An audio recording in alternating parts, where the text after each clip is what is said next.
নমস্কার বন্ধুরা, আমি প্রিয়ব্রত। তোমরা শুনছো ফেনোমেনাল আর্কাইভ।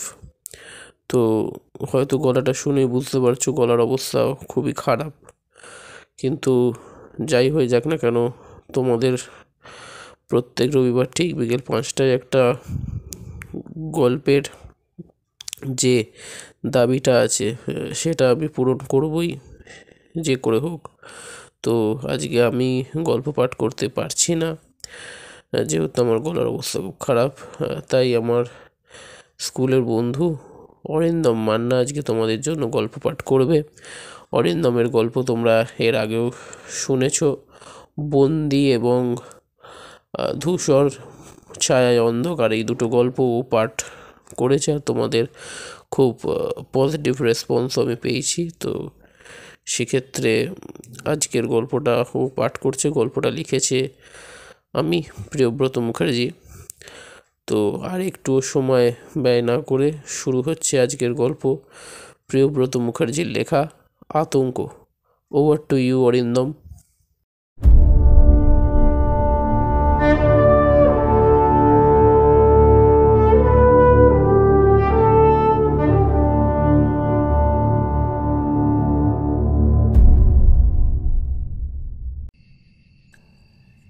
বৃষ্টির রাত, আকাশে বিদ্যুৎ চমকাচ্ছে আর দূর থেকে মেঘের গর্জন ভেসে আসছে। রাস্তার উপর একদম শুনশান নীরবতা। ঘড়িতে সময় তখন রাত 2টো। সুব্রত গাঙ্গুলি পেশায় একজন ট্রাক ড্রাইভার। তার বিশাল মালবাহী ট্রাক নিয়ে ছুটে চলেছেন এক নির্জন রাজপথ ধরে। পেট্রোলের ইন্ডিকেটর লাল সংকেত দিচ্ছে। নিজের মনে বিড়বিড় করতে করতে তিনি রাস্তা খুঁজছেন কোনো পেট্রোল পাম্পের জন্য। 5 মাইল ধরে রাস্তার ধারে কিছুই চোখে পড়েনি। কোনো খাবারের দোকান, কোনো হোটেল বা এক ফোঁটা আলোর চিহ্ন। তারপরে হঠাৎই রাস্তার বাঁক ঘুরতেই দূরে একটি ঝাপসা আলোর ঝলক দেখা যায়। কাছে যেতে সুব্রত খেয়াল করেন একটি পুরনো ধরনের পেট্রোল পাম্প। আলোটুকু শুধু তার টিনের ছাউনির নিচে ঝুলন্ত একটি নিচু মানের বাল্ব থেকে আসছে। তিনি কিছুটা স্বস্তি পেয়ে ট্রাকটি ধীরে ধীরে পাম্পের কাছে নিয়ে যান। পাম্পটি পুরানো, রংচটা সাইনবোর্ডে লেখা শান্তি ফুয়েল স্টেশন। জায়গাটা প্রায় ফাঁকা, চারপাশে শুধু ঝোপঝাড় আর আগাছা। পাম্পের অফিস ঘরের জানলায় অন্ধকার, কিন্তু কাউন্টারের পেছনে একজন মানুষ দাঁড়িয়ে আছে। লোকটি ঠোঁটের কোণে এক টুকরো বিড়ি ধরে নিষ্ক্রিয়ভাবে সুব্রতর দিকে তাকিয়ে আছে। ভাই, পেট্রোল আছে তো? সুব্রত জানলা খুলে জিজ্ঞেস করলেন। লোকটি ধীর গলায় উত্তর দিল, হ্যাঁ আছে, আপনি গাড়ি এখানে এনে দাঁড় করান। সুব্রত গাড়ি দাঁড় করিয়ে জানলা দিয়ে দেখতে পেলেন আরও 2জন কর্মচারী সেখানে হাজির। একজন বেশ বয়স্ক, চুল পাকানো, গায়ে ময়লা শার্ট। অন্যজন কম বয়সী, পাতলা গড়নের। 3 জনের মধ্যে একটা অদ্ভুত নীরবতা। সুব্রত একটু অস্বস্তি বোধ করলেন। এখানে এত রাতেও কাজ চলে? বয়স্ক কর্মচারী নরম গলায় উত্তর দিল, এই পাম্পটা কখনো বন্ধ হয় না বাবু, 24 ঘন্টা খোলা। বৃষ্টি তখন ঝিরঝির করে পড়ছে। বিদ্যুৎ চমকালে চারপাশের গাছপালা আর পুরনো পাম্পের অবকাঠামো এক ভয়াবহ রূপ নিচ্ছে। এর মধ্যেই সেই বয়স্ক কর্মচারী আস্তে আস্তে সুব্রতর গাড়ির ট্যাঙ্ক ভর্তি করতে শুরু করলো। তরুণ কর্মচারীটি সুব্রতের দিকে তাকিয়ে যেন হাসছে, কিন্তু সেই হাসির মধ্যে একটা ভয়ঙ্কর কিছু যেন লুকিয়ে আছে। সুব্রত কিছুটা ঘাবড়ে গিয়ে বললেন, দেখুন, জলদি একটু ট্যাঙ্ক ভরুন, অনেক দূর যেতে হবে। তরুণটি বলে উঠল, এত তাড়া কেন বাবু? এই বৃষ্টি রাত, একটু বসুন, ভেতরে চা খাওয়াবো। সুব্রত কিছু না বলে জানলা তুলে দিলেন। তার শরীরে তখন কেমন একটা শীতল স্রোত বয়ে যাচ্ছে। বাইরের লোকগুলোর অদ্ভুত ব্যবহার আর তাদের চোখের চাহনি তাকে অস্বস্তিতে ফেলছে। গাড়ির ভেতর থেকে তিনি লক্ষ্য করলেন বয়স্ক লোকটি যেন ট্যাঙ্কে পেট্রোল ভরার বদলে কেবল পাইপটি ধরে দাঁড়িয়ে আছে। তরুণটি পাশের একটি ঝোপ থেকে কি যেন টেনে আনল, কিছু একটা ভারী বস্তু। এক মুহূর্তে বিদ্যুৎ চমকাতে সুব্রত পরিষ্কার দেখতে পেলেন তরুণটির হাতে একটা মূর্ছে ধরা লোহার রড। সুব্রত আতঙ্কিত হয়ে গাড়ির দরজা লক করার চেষ্টা করলেন। তখনই হঠাৎ পেছন থেকে একজনে গাড়ির জানলায় টোকা দিল।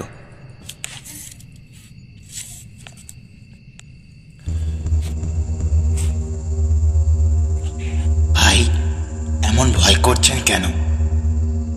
সেই বয়স্ক লোকটির কণ্ঠ, কিন্তু তার গলার স্বর কেমন যেন বেসুরো, যেন গলায় কেউ কাঁটা তার ঢুকিয়ে দিয়েছে।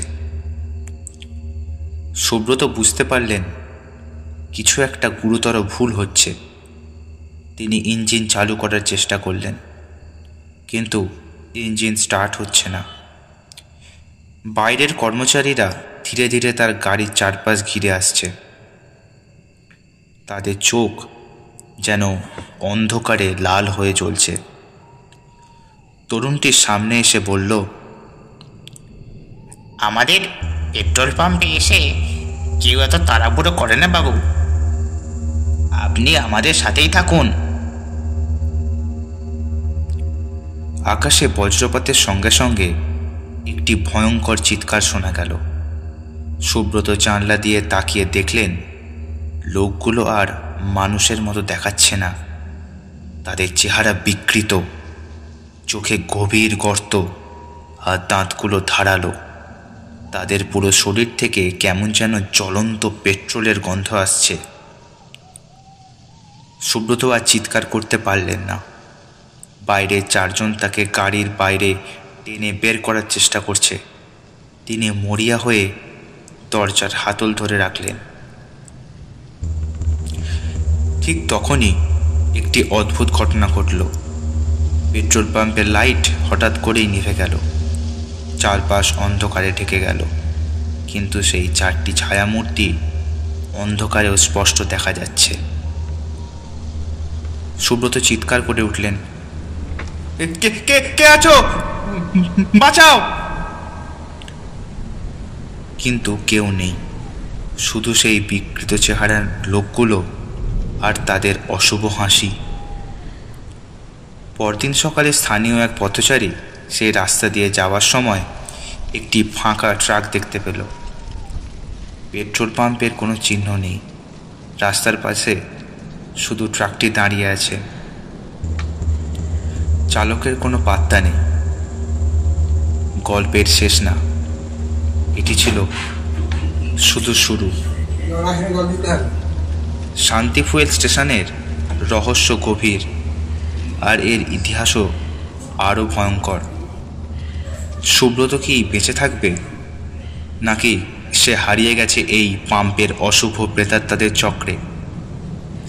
সকাল ছুঁই আলো ফুটছে, রোদ মেঘের পেছনে লুকিয়ে আছে, আর আকাশে ভেসে থাকা ঘন কুয়াশা রাস্তাটিকে যেন আরও রহস্যময় করে তুলেছে। এক পথচারী বুড়ো বয়সের এক চাষি বাঁশের লাঠি হাতে রাস্তার পাশ দিয়ে হেঁটে চলেছেন। হঠাৎ তার চোখে পড়ল রাস্তার ধারে দাঁড়িয়ে থাকা সুব্রত গাঙ্গুলির ট্রাকটি। গাড়ির দরজা খোলা, ইঞ্জিন বন্ধ, আর ভিতরে কাউকে দেখা যাচ্ছে না। ট্রাকের চারপাশের মাটি স্যাঁতস্যাঁতে, যেন কিছু ভারী জিনিস টেনে নিয়ে যাওয়া হয়েছে, কিন্তু আশেপাশে কারোর চিহ্ন নেই। ভয়ে পা টেনে টেনে চাষি একটু দূরে সরে গেলেন। তার মনে অজানা আশঙ্কা, যেন এই জায়গাটা তার কাছে পরিচিত অথচ অভিশপ্ত। রাস্তার আরও একটু ভেতরে গেলে বোঝা যায় শান্তি ফুয়েল স্টেশনের অবশিষ্টাংশ সেখানে এখনও দাঁড়িয়ে আছে, তবে তার অবস্থা করুণ। ঝাপসা সাইনবোর্ড ভেঙে ঝুলছে, দেওয়াল জুড়ে শ্যাওলা জমেছে, আর আশেপাশে কেবল বুনো আগাছা। চাষি মনে মনে বিড়বিড় করে উঠলেন, কেউ কি আবার এই জায়গায় এসেছিল? এত বছর পরে কেউ সাহস করল? তবে এই জায়গার অভিশাপের শেখর গভীর। এই পাম্পটি কোনো সাধারণ পেট্রোল পাম্প ছিল না। প্রায় 30 বছর আগে এখানে একটি ভয়ঙ্কর ঘটনা ঘটেছিল। সুব্রত গাঙ্গুলির ট্রাক যে ফেলে রাখা হয়েছে তা লোকমুখে ছড়িয়ে পড়ল। স্থানীয় পুলিশ ঘটনাস্থলে এসে গাড়ি পরীক্ষা করল, কিন্তু কোনো সূত্র পেল না। শুধুমাত্র একটি অদ্ভুত ব্যাপার তাদের নজরে পড়ল। গাড়ির ভিতরে একটি পেট্রোল পাম্পের বিল। তারিখ ছিল রাতের দিনটি, কিন্তু পাম্পটি তো বহু বছর ধরে বন্ধ। পুলিশ কর্মকর্তা কৌশিক সেন কিছুটা কৌতূহলী হয়ে বুড়ো চাষিকে জিজ্ঞেস করলেন, এই জায়গাটা নিয়ে এত গল্প শোনা যায়, কিন্তু আপনি কি জানেন? চাষি যেন কিছু বলতে গিয়েও থেমে গেল। তার মুখে ভয়ের ছায়া। সাহেব, আমি কিছু জানি না, কিন্তু আপনাদের বলবো এ জায়গা থেকে দূরে থাকাই ভালো। কৌশিকের মনে অস্বস্তি হচ্ছিল। তিনি ট্রাকের কাছ থেকে কিছু নমুনা সংগ্রহ করলেন। এর মধ্যে ছিল কিছু পোড়া মাটি, একটি মূর্ছে ধরা লোহার রড, আর একটি পোড়া বিড়ির অবশিষ্টাংশ। রাতে অফিসে ফিরে কৌশিক সেগুলো পরীক্ষা করছিলেন। হঠাৎ তার চোখ আটকে গেল পেট্রোল পাম্পের বিলটিতে। হাত দিয়ে কাগজটি স্পর্শ করতেই তার শরীরে শীতল স্রোত বয়ে গেল। বিলের এক কোণে লেখা ছিল রক্তের মতো লাল কালি দিয়ে, এখনো অনেক অপেক্ষা বাকি। কৌশিক দ্রুত লাইট জ্বেলে দিলেন, কিন্তু ঘরের মধ্যে ততক্ষণে যেন এক অদ্ভুত গন্ধ ভেসে আসছিল, পেট্রোল আর পোড়া মাংসের গন্ধ। অন্যদিকে সুব্রত কি বেঁচে আছে? হ্যাঁ, কিন্তু সে আর আগের সুব্রত নেই। তাকে ঘিরে রয়েছে এক অভিশপ্ত জগৎ। তাকে পাম্পের ভেতরে টেনে নেওয়া হয়েছিল। পাম্পের পুরনো কর্মচারীরা, যারা আসলে আর মানুষ নয়, তাকে নিয়ে গিয়েছিল তাদের অন্ধকার জগতে।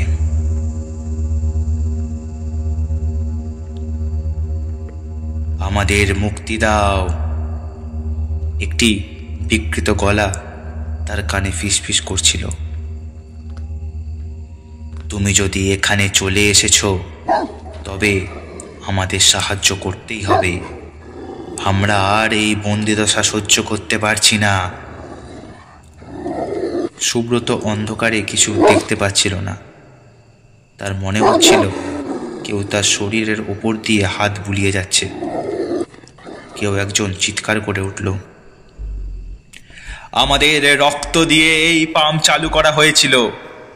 যতদিন না কেউ আমাদের প্রতিশোধ নেবে, আমরা মুক্তি পাব না।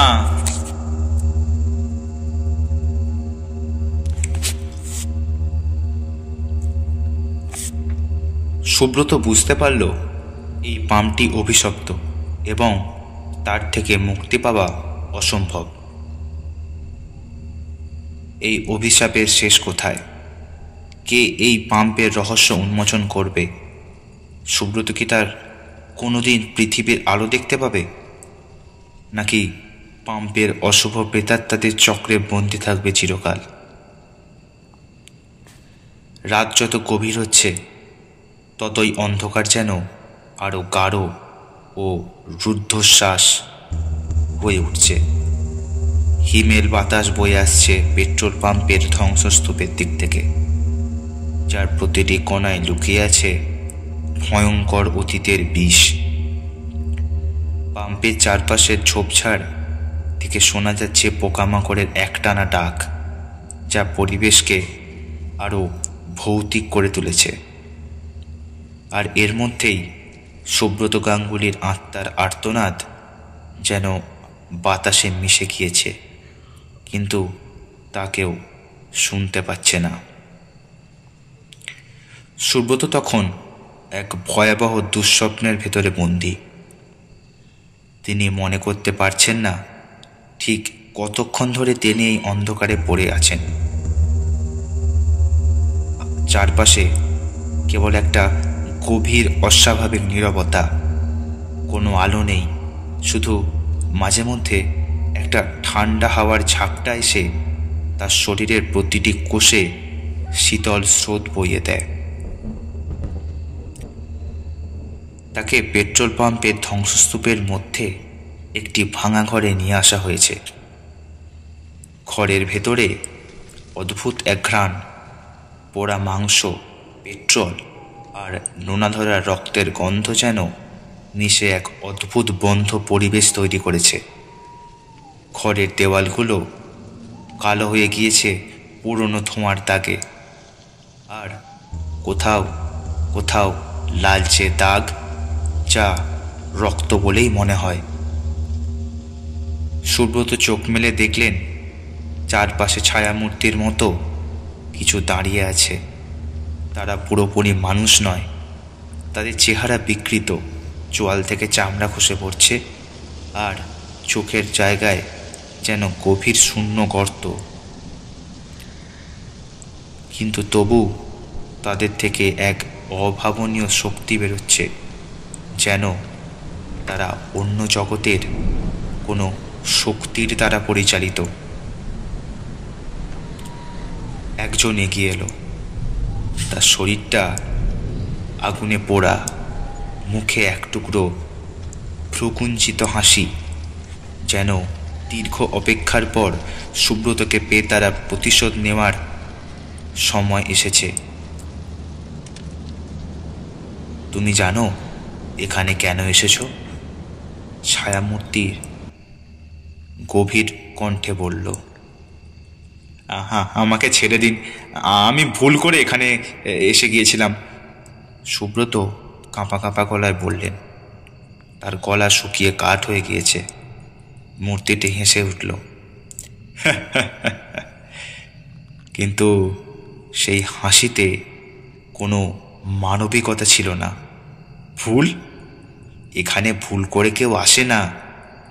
আমাদের এই জায়গায় টেনে আনে সেই অদৃশ্য শক্তি, যা আমাদের মুক্তি দিতে পারে। এখন তুমি আমাদের ছেড়ে যেতে পারবে না। কিন্তু আমি তো কিছু করিনি, আমি তো শুধুই পেট্রোল নিতে এসেছিলাম। এই পাম্পের ইতিহাস তুমি জানো? জানো এখানে কি ঘটেছিল? সুব্রত চুপ। তার মন ধীরে ধীরে অতীতের কথাগুলো ভাবছে। বয়স্ক মানুষের মুখে শোনা গল্প, এই পাম্পের অভিশাপের গল্প, কিন্তু সেগুলোকে তিনি কখনো সত্যি বলে মনে করেননি। আজ সেই গল্প যেন হাড়ে হাড়ে টের পাচ্ছেন। পোড়া মুখের ছায়ামূর্তি বলতে শুরু করলো। তার কণ্ঠের প্রতিটি শব্দ যেন মাটির গভীর থেকে উঠে আসছে। আমরা এখানে বন্দী। আমাদের জীবনের প্রতিটি মুহূর্ত ছিল বেদনা, আর মৃত্যুর পর আমাদের আত্মা এখানেই আটক। ডাকাতদের হাতে আমরা পুড়ে মারা গিয়েছিলাম। সেই আগুন আমাদের শরীরের শেষ অবলম্বনটুকু কেড়ে নিলেও আমাদের আত্মাকে মুক্তি দেয়নি। সুব্রত শিউরে উঠলেন। তার চোখ দিয়ে ঘাম গড়িয়ে পড়ছে। আমাদের একটাই মুক্তি, প্রতিশোধ। যারা আমাদের হত্যা করেছিল তাদের রক্ত চাই, কিন্তু এত বছর পরেও আমরা সেই প্রতিশোধ নিতে পারিনি। কিন্তু আমি কি করতে পারি? আমি তো তাদের কাউকে চিনি না। সুব্রত কান্না সুরে বললেন, তুমি তাদের রক্তের পথ দেখাবে। এরপর যা ঘটল তা ছিল সম্পূর্ণ অপ্রত্যাশিত। ছায়ামূর্তিরা ধীরে ধীরে এগিয়ে আসতে লাগলো। তাদের হাতগুলো যেন লম্বা আর বিকৃত হয়ে গেল।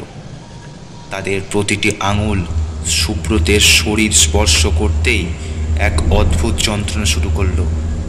সুব্রত অনুভব করলেন তার নিজের শরীর আর তার নিয়ন্ত্রণে নেই। তুমি এখন আমাদের প্রতিনিধি, ছায়ামূর্তি বলল। তুমি আমাদের প্রতিশোধের অস্ত্র। সুব্রত জোর করে এক পুরনো আয়নার সামনে নিয়ে যাওয়া হলো।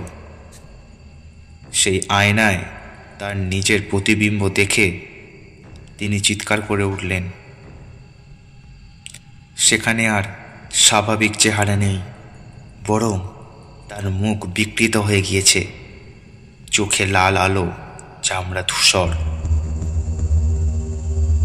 তুমি সুব্রত নও, তুমি এখন আমাদের।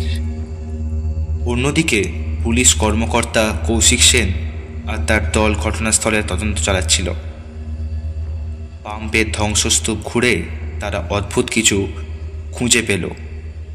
মাটির নিচে চাপা পড়ে থাকা একটি পুরনো রক্তমাখা ছুরি, ছুরির ফলায় এখনও শুকিয়ে যাওয়া রক্তের স্পষ্ট দাগ। কৌশিকের মনে হলো পাম্পটির অভিশাপের শেকড় এখানেই রয়েছে। তিনি জায়গাটি ভালোভাবে খুঁজে দেখতে বললেন।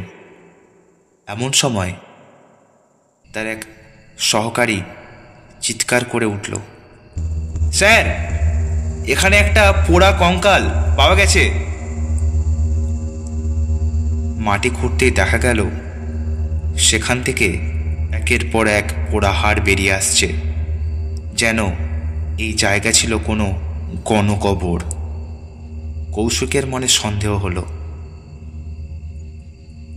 এই জায়গাটা সাধারণ পাম্প ছিল না। এখানে কিছু ভয়ঙ্কর ঘটনা ঘটেছিল। তিনি আর কিছু বলার আগেই বাতাস হঠাৎ করে ভারী হয়ে উঠল। তাদের চারপাশে কুয়াশা জমতে শুরু করলো, আর কুয়াশার মধ্যে ভেসে উঠল সেই পাম্পের পুরনো কর্মচারীদের ছায়ামূর্তি।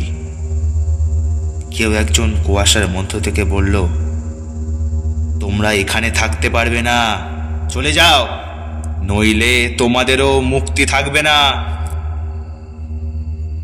কৌশিক ভয় পেয়ে গেলেও দৃঢ় কণ্ঠে বললেন, আমরা এখানে রহস্য উন্মোচন করতে এসেছি, আর আমরা এখান থেকে যাব না।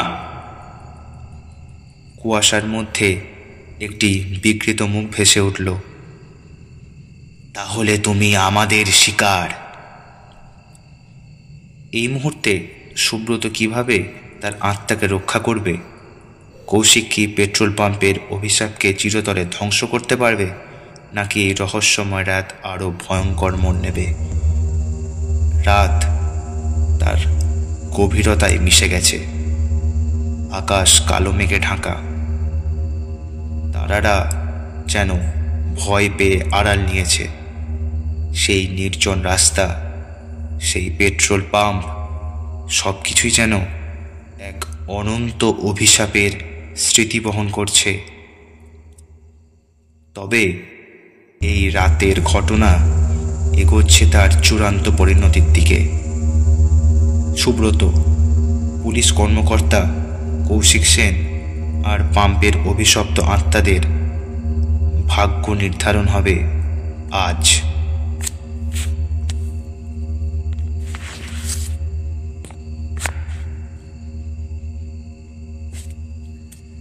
সুব্রত এখন আর সেই মানুষটি নেই। অন্ধকার তাকে গ্রাস করেছে।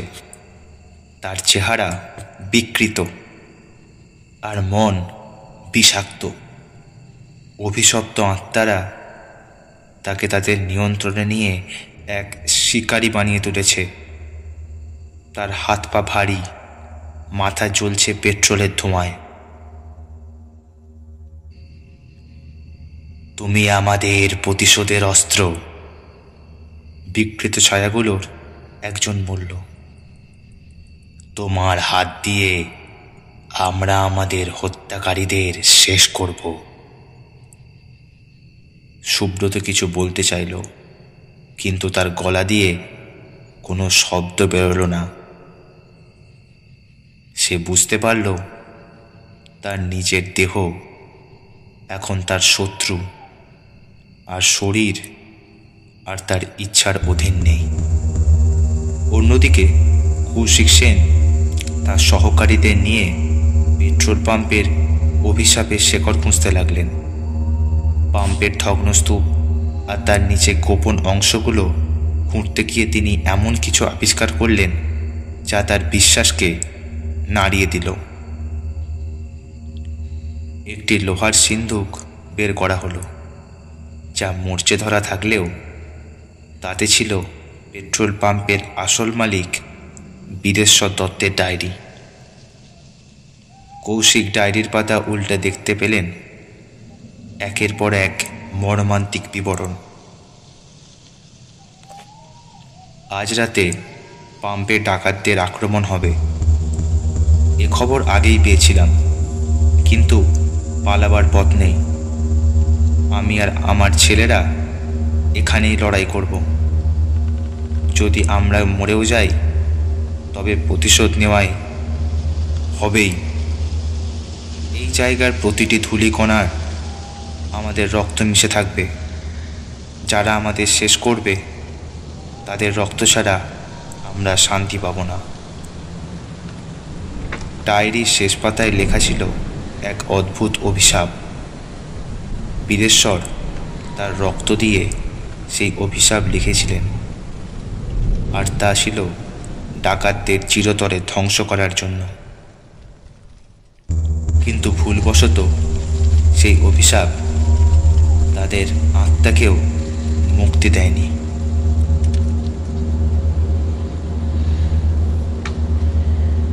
আমাদের মুক্তি দরকার, কৌশিক ফিসফিস করে বললেন। কিন্তু কিভাবে? ঠিক সেই সময় বাইরে থেকে একটি ভয়ঙ্কর চিৎকার শোনা গেল। কৌশিক দ্রুত বাইরে বেরিয়ে গেলেন। বৃষ্টি শুরু হয়েছে, আর তার সঙ্গে বিদ্যুতের চমক। পেট্রোল পাম্পের চারপাশে ছায়ামূর্তিগুলো ঘুরে বেড়াচ্ছে। তারা সুব্রতকে ঘিরে রয়েছে। সুব্রতর চোখ লাল হয়ে চলছে। সে এখন তাদের সম্পূর্ণ নিয়ন্ত্রণে। কৌশিক বুঝতে পারলেন তাকে থামাতে হলে সাহসের সঙ্গে এগোতে হবে। তোমাদের আত্মারা এখানে বন্দি কেন? কৌশিক চিৎকার করে বললেন। কেন এই জায়গা অভিশপ্ত? একটি ছায়ামূর্তি এগিয়ে এলো। তার পোড়া মুখ, বিকৃত চেহারা। আমাদের মুক্তি দিতে হলে আমাদের প্রতিশোধের কাজ সম্পূর্ণ করতে হবে, কিন্তু এত বছরেও কেউ তা করতে পারেনি। কৌশিক গভীরভাবে ভাবলেন। অভিশাপ রক্ত চায়, কিন্তু এই রক্ত কি শুধু অপরাধীদের, নাকি এর গভীরে কোনো আত্মত্যাগের প্রয়োজন? কৌশিক ডায়েরির হাতে নিয়ে সেই ছায়ামূর্তিগুলোর দিকে এগিয়ে গেলেন। যদি আমার রক্ত তোমাদের মুক্তি দিতে পারে তবে নিয়ে নাও, কিন্তু এই অভিশাপের সমাপ্তি হওয়া দরকার। পেট্রোল পাম্পের আকাশ যেন আরো অন্ধকার হয়ে গেল। মাটির নিচ থেকে অদ্ভুত শব্দ আসতে শুরু করলো। ছায়ামূর্তিগুলো একত্রিত হলো, আর তাদের বিকৃত মুখে একটি হাসি ফুটে উঠল। তুমি কি নিশ্চিত আত্মত্যাগ সহজ নয়? কৌশিক চোখ বন্ধ করে প্রস্তুত হলেন। হ্যাঁ, আমি নিশ্চিত। এই অভিশাপের চিরতরে শেষ হোক। সুব্রত হঠাৎ চিৎকার করে উঠল। তার চোখ থেকে অশ্রুর মতো কিছু গড়িয়ে পড়ল, কিন্তু তার রক্ত। ছায়ামূর্তিগুলো একে একে মিলিয়ে যেতে লাগলো। আমাদের মুক্তি দিচ্ছ, তুমি সাহসী মানুষ, তারা বলল। আমাদের অভিশাপ শেষ হলো। পেট্রোল পাম্পের ধ্বংসস্তূপ থেকে আগুনের শিখা উঠে গেল আকাশে। সেই সঙ্গে সমাপ্ত ছায়ামূর্তিগুলো ধোঁয়ায় মিলিয়ে গেল। সুব্রত ধীরে ধীরে স্বাভাবিক হয়ে এলো, আর তার চোখে ধোঁয়াশা কাটল, আর সে নিজেকে মুক্ত অনুভব করল। কিন্তু কৌশিক মাটিতে পড়ে গিয়েছিল। তার শরীর নিথর, চোখ বন্ধ। তার মুখ থেকে এক ধরনের শান্তির ভাব। তিনি তার আত্মত্যাগে পেট্রোল পাম্পের অভিশাপকে চিরতরে শেষ করে দিয়েছেন। সকাল হলো। পেট্রোল পাম্পের জায়গাটি এখন সম্পূর্ণ ফাঁকা। কোনো ভগ্নস্তূপ নেই, কোনো ছায়ামূর্তি নেই। সেই জায়গাটি যেন এক নতুন প্রাণ পেয়েছে। সুব্রত ট্রাক নিয়ে দূরে চলে গেল, আর কখনো এ পথ মারাবে না। কিন্তু তার হৃদয় থাকবে সেই রাতের স্মৃতি। কৌশিক সেনের নাম স্থানীয় মানুষদের মুখে মুখে রয়ে গেল। তিনি নিজের জীবন দিয়ে এক অভিশপ্ত জায়গাকে মুক্তি দিয়েছিলেন। আর শান্তি ফুয়েল স্টেশন একসময় যা ছিল, তা এখন শুধু ইতিহাসের এক ভৌতিক ঘটনা।